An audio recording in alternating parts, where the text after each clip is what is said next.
Hello, before the video gets started, I just want to mention two things. Firstly, this is mostly speculation. I add all the evidence I can, but a lot of it we don't have enough to really talk about clearly, and a lot of it I just mention in order to add color to my more overall point, which I have supported with, details from the game. I'm not completely ignoring canon. And also, I have a small announcement at the end of the video, so stick until the end if you want to see that. That felt so weird to do. I'm doing audience retention. I'm YouTubing, baby. Alright, onto the video. Deltarune, at its core, is a game about finding yourself. From Ralsei coming to recognize his worth, Susie being able to drop her harsh facade, to Chris. Need I say more? Chris's battle with self is especially potent. From what we know about their life, before and during the game, they're extremely closed off. This seems to be due to a deep-seated guilt they've carried for a considerable portion of their life. Considering the obvious cause, this seems pretty understandable, but I think it goes deeper than that. My primary evidence for this is their disdain for humans, as shown with them quickly shutting the human care manual in the library. Sorry, the library. This hints towards the core of Chris's troubles being something that occurred prior to them being adopted by the Dreamer family, when they were still living amongst humans. Shout out to Sun for this section. This particular backstory theory was spawned by us bouncing ideas off of each other for 3 hours straight in VC while trying to beat Jevil. We didn't beat Jevil, but hey, I got this video out of it. This is purely speculation. I by no means have enough evidence to, in good faith, say this is absolutely what for sure happened. It's simply a possibility. Nevertheless, the details don't really matter to my overall point, but it gives me an excuse to mention my second favorite fictional prosecutor, so buckle up. I believe Chris was involved in an accident when they were a young child, one that took their parents and got them landed in the adoption agency. I believe this accident was violent, that those around Chris believe they were the one who did it, and they may even believe that themselves.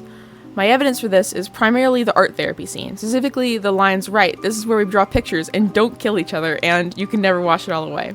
I feel like the common interpretation of this room's interactions is that they're regarding Chris's guilt regarding Des's disappearance. However, I don't believe this to be the case. The first line I mentioned, describing Art Club as where we draw pictures and don't kill each other, implies that it's a rehabilitation program for those with violent tendencies. While I do think Chris is heavily connected to Des's disappearance, I don't think their ties to it are perceived as violent on any front. I don't believe Des's appearance was violent at all, really. She's only really referred to as missing, and considering the potential culprit, it seems likely she just disappeared one night. Chris might have witnessed it. They probably did, and they certainly seem to hold guilt over it, but based on how they're treated in town, I don't think they're considered at fault by anyone but potentially themselves. Carol isn't a great example, as she is shown to understand the Dark Worlds and their shenanigans to a degree, but like Noelle, for instance, I can't imagine her being so friendly with Chris if they were considered responsible for her sister's disappearance. So why would Chris need to be enrolled in art therapy? This is what causes me to believe that the incident was something that happened far before our known series of events. Not to mention, the room we must enter and exit repeatedly to enter the Chapter 4 egg room is the one with the Roots prophecy panel, making it pretty clear that there is a connection between the egg room and Chris's origin. I think they were the lone survivor of an accident with their parents, and they were assumed to be at fault.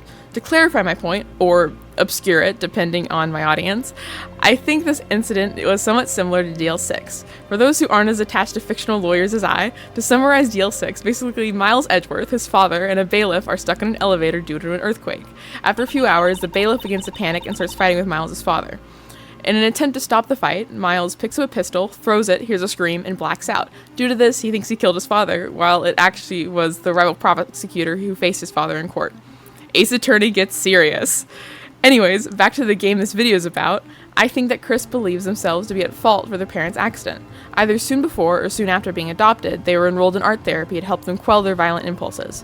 As I mentioned at the beginning of this tangent, this isn't super necessary to the rest of the theory, however I think it adds a good context and color to the weird route, where Chris is forced to act upon their intrusive thoughts. In either route, Chris's vision of themselves is tarnished by their past experiences. They're an incredibly kind person, as we've seen time and time again, but they're unable to recognize such. Their vision of themselves is the culprit of their trauma. In the weird route, they're forced to watch as this fictitious projection is brought to life against their will. No matter the route, this perception causes a disconnect between their actions and themselves. Even without the soul, Chris doesn't really have true autonomy. They're not able to act entirely of their own volition. The obvious example we have available to us currently is their promise to Carol. But even another layer beneath that, Chris still isn't truly free. They're shackled by their past. They're unable to be themselves and fear their fabricated, quote, true self slipping out. Susie, on the other hand, has more freedom than she knows what to do with. I don't want to waste time reiterating cases of Susie bending reality to her will, as it's been covered in thousands of video essays made by people who can explain it thousands times better than I ever could, so I'll instead opt for a lightning round. Your choices don't matter, abandoning and rejoining the party at will in Chapter 1, fighting independently the player in Chapter 1, dragging Chris to the closet in Chapter 2, granting herself the ability to use S action, forcing Rouse to have the ability to use R action, taking Rouse with her in Chapter 2, learning how to heal, acting autonomously on the boards in Chapter 3, jumping the controllers in Chapter 3, chasing after the knight in Chapter 4, enabling Chris to play for the piano in Chapter 4. Okay, I probably missed some, but I think I've made my point. If you have any other instances of this that I missed, please put them in the comments. I'm always happy to discuss Susie D. Gaster. To put it briefly, though, Susie's slowly been gaining control over the narrative. It started with herself, but as the games progressed, it's extended to those around her and even to the world she resides in. Furthermore, we're only at Chapter 4, just past the halfway point. If she's made it this far already, imagine where she'll be by Chapter 7. Finally, after far too much yapping on my part, I've made it to the thesis of this video. Chris is chained to the narrative, while Susie has broken free of it time and time again. She's shown to possess the capability to free others as well, such as Rouse with S action and Chris with the piano. Chapter by chapter, she's sculpting the world into a better one, her kindness as her chisel. I believe that Susie is the key to the ultimate fruition of Deltarune. Deltarune is stated to only have one ending. While I certainly wouldn't be opposed to the idea of a secret alternate route that avoids the final tragedy entirely, considering the Deltarune FAQ states there's something more important than reaching the end, I think this is relatively unlikely. Instead of multiple endings, I believe that, on paper, they are the same. The final tragedy comes to pass. However, in certain routes, what the prophecy considers a tragedy may not align with the player's or the character's definition. The body of this theory is heavily inspired by Spooky Dude's video on the final prophecy. I highly recommend giving it a watch if you haven't already.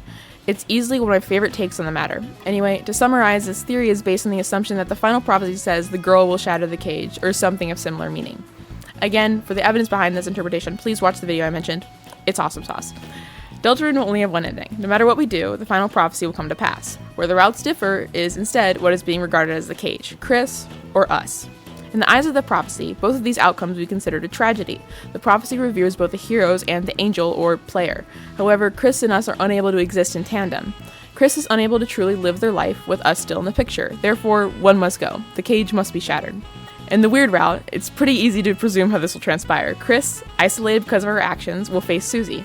In this route, Chris hasn't been able to bond with Susie. They clearly care for each other, but it pales in comparison to the other iterations of the relationships. Susie, either in hopes to save Norel or to stop the player, will shatter the cage. I believe in the basic normal route, the cage is also referring to Chris. If one just goes through the game casually, nary a Shadow Crystal or man who I can't remember, the only character Chris is really forced into proximity to so far is Rouse. They're still clearly close to Susie, but as I'll delve more into later, without an active effort, it remains somewhat surface level.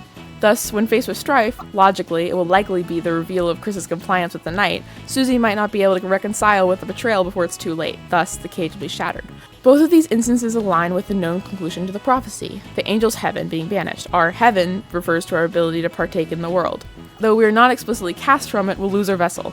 No, not that one, although I do miss them dearly. Go back. Okay. And thus we'll be forced to either find another or unable to continue it entirely. The third possibility requires some more preamble. Yes, more yapping.